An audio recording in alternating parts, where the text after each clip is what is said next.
வருவது யாதென கேட்டேன். பிறந்து பார் என இறைவன் பணித்தான். படிப்பெனச் சொல்வது யாதென கேட்டேன். படித்துப் பார் என இறைவன் பணித்தான். அறிவெனச் சொல்வது யாதென கேட்டேன். அறிந்து பார் என இறைவன் பணித்தான். அன்பெனப்படுவது என்னென கேட்டேன். அழித்துப் பார் என இறைவன் பணித்தான். பாசம் என்பது யாதென கேட்டேன். பகிர்ந்து பார் என இறைவன் பணித்தான். மனையாள் சுகமெனில் யாதென கேட்டேன். மணந்து பார் என இறைவன் பணித்தான். பிள்ளை என்பது யாதென கேட்டேன்.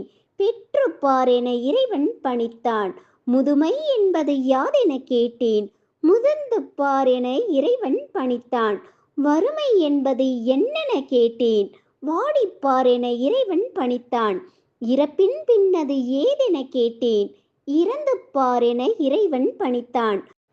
அனுபவித்தேதான் அறிவது வாழ்க்கை எனில் ஆண்டவனே நீ ஏன் என கேட்டேன்.